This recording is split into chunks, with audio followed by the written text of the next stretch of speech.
the former president, yesterday endorsed a group of loyalists, including his daughter-in-law, to run the RNC now. The idea, reportedly, to bring the campaign closer to the party. What do you make of that?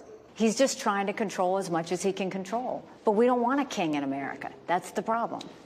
They heard your criticism earlier, and they responded. Trump campaign spokesman said, quote, Nikki, brain dead, bird brain Haley reeks of desperation, as it's clear she knows she has no shot and is now auditioning for a cable news contract when her 15 minutes are over. It's a weak response. You know we're under the skin because you saw what he did at the rally on Saturday. Over the weekend, Donald Trump questioned the whereabouts of Nikki Haley's husband, who's serving a year-long deployment in Africa for the South Carolina Army National Guard. Where's her husband? Oh, he's away. He's away. What happened to her husband? What happened to her husband? Where is he?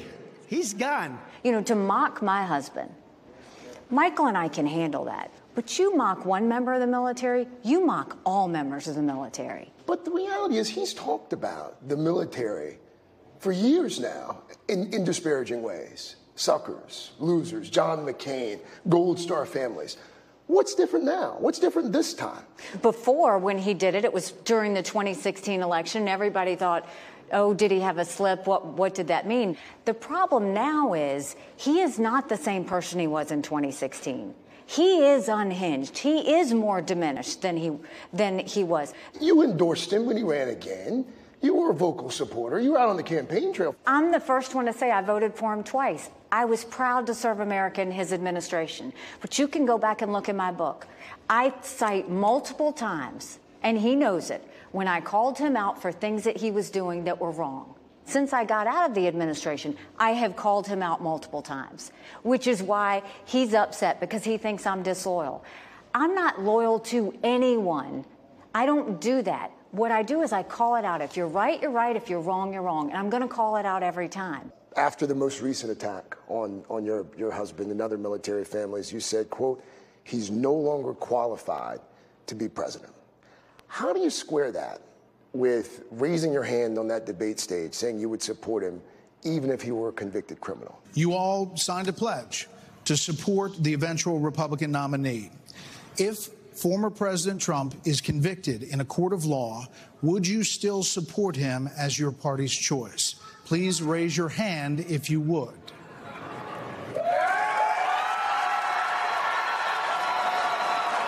I have said any of those 14 would be better than Joe Biden, because everybody sees how diminished Joe Biden is. I will also tell you, there is no way that the American people are going to vote for a convicted criminal. They're not. But you said you would. They're not. But you said you would. No, that is not the question. Every Republican nominee signed a pledge before they could even get on the debate stage that said, if we were not the nominee, would we support the nominee? And I said yes, and I stand by that I would support the Republican nominee. But you said he's no longer qualified to be president. If you don't know the value of our men and women in uniform, if you don't know the sacrifice that they go through, why should I, as a military spouse and all our military families, trust you to know you're going to keep them out of harm's way? I mean, the reality is he's never been anywhere near a military uniform. He's never had to sleep on the ground. He's never known how to sacrifice. And the most harm he's ever possibly had is getting hit by a golf ball when he's sitting in a golf cart. That's the truth. He is clearly head and shoulders above the rest in terms of front-runner status right now, you would concede. What does that say about the party? Why has your message not broken through so far? Well, I think my message has broken through. Not only are we getting Republicans, we're getting independents, we're getting Reagan Democrats, the people who want the anger to stop, the people who want the division to stop, and the people who want us to stop having 80-year-old candidates. Is there one state where you could say right now, we can win there? You need 1,215 delegates coming out of New Hampshire. He had 32, I had 17. We've got multiple states. After South Carolina, within 10 days, we're going to hit 20 states. Let it happen. As long as we keep it competitive. Some have suggested you might be hurting the potential GOP nominee the longer you stay in. I mean, how ridiculous is it that you're literally saying, that I'm hurting him by staying in. Diverting resources. No, resources. From a man who spent $50 million of his own campaign contributions on his personal court cases, where the RNC is broke. I'm the one hurting in resources? I don't think so. I'm the one that saves the Republican Party. Look at every general election poll. Look at any of them. Trump loses by 5, by 7. On a good day, he's even. Margin of error. I defeat Biden by up to 17 points. But President Biden's not in the primary. Right? No, and we're going to continue to work on the primary. Don't discount that I defeated a dozen fellas. Don't discount that I ended up with 20% in Iowa when y'all said I wouldn't make it. Don't discount that I got 43% in New Hampshire. And don't discount me now.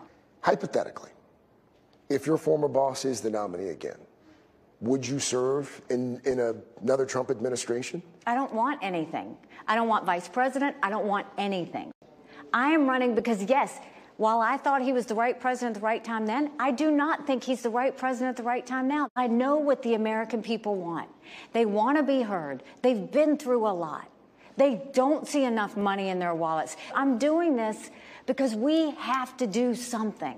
We can't just sit back and let it happen. Nikki Haley there outside Charleston yesterday. That 43% figure that she mentioned there, that was where she finished in New Hampshire. She said yesterday that she has to improve on that in South Carolina. So I asked her if she doesn't, is she staying in the race? She said absolutely. She's going to stay in through at least Super Tuesday. She's staying in. So. All right. Fascinating interview. Thank you, Craig. Excellent. Appreciate it. Thank you. Hey, thanks for watching. Don't miss the Today Show every weekday at 11 a.m. Eastern, 8 Pacific on our streaming channel, Today All Day. To watch, head to today.com/allday or click the link right here.